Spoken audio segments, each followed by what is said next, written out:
কুষ্টিয়ার স্থানীয় প্রতিষ্ঠান খন্দকার ট্রেডার্স প্রোপাইটর মোহাম্মদ খন্দকার সোহেল গতকাল রাত 11টার সময় সংবাদ সম্মেলন করেন। তিনি সংবাদ সম্মেলনে অভিযোগ করেন, সম্প্রতি তার ও তার প্রতিষ্ঠানের বিরুদ্ধে একটি মহল জাকারিয়া পিন্টু ও তার ভাই মেহেদি মিথ্যা অপবাদ, কুরুচিপূর্ণ মন্তব্য ও বিভ্রান্তিকর তথ্য প্রচার করে জনমনে বিভ্রান্তি সৃষ্টির অপচেষ্টা চালাচ্ছে। এই ভিত্তিহীন ও উদ্দেশ্য প্রণোদিত সংবাদ সম্মেলনের তিনি তীব্র নিন্দা ও প্রতিবাদ জানিয়ে বলেন, আমার ও আমার প্রতিষ্ঠানের সুনাম ক্ষুণ্ণ করার লক্ষ্যে যে মিথ্যা প্রচারণা চালানো হয়েছে তা সম্পূর্ণ অসত্য ও দায়িত্বজ্ঞানহীন।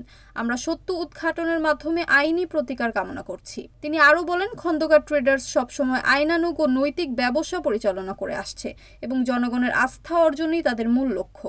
অন্যদিকে কোনো ব্যক্তি বা গোষ্ঠী যদি ইচ্ছাকৃতভাবে তার প্রতিষ্ঠানের ভাবমূর্তি নষ্ট করার চেষ্টা চালায় তবে তাদের বিরুদ্ধে আইনি ব্যবস্থা নেওয়া হবে।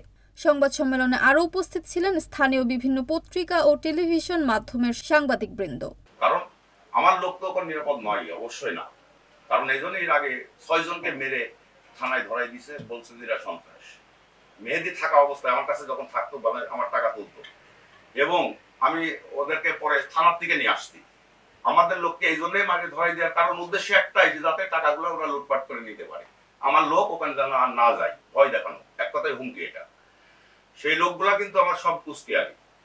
অতএব এটা কিন্তু খালি আমি বলছি না, এই পরে আগেও আমি সংবাদ সম্মেলন করছি এর ব্যাপারে এবং ঈশ্বরদী থানাও জানে অবগত এবং সার্বিকভাবে জানে না এমন কোনো লোক নাই ওখানকার। নদী কেন্দ্রিক যারা ব্যবসায়িক আছে প্রত্যেকেই জানে যে আমার লোককে পিন্টুর ভাই মেহেদি সারা রাত প্রস্তাব করছে, ওরে ভোরবেলা ফজরের আজানের সময় ঈশ্বরদী থানায় দেওয়ার পরে বলছে যে এরকম ব্যাপার, ওদেরকে মামলা দেবো। কিন্তু ভাই মামলার মামলা ওই পাশে যে এই রায়টা জ্ঞান হচ্ছিল, আপনার লোকে নিতে হলে আপনি এখানে আসতে পারবেন না, আমি টাকা তুলে দেব, সেই টাকায় আপনার নিতে হবে।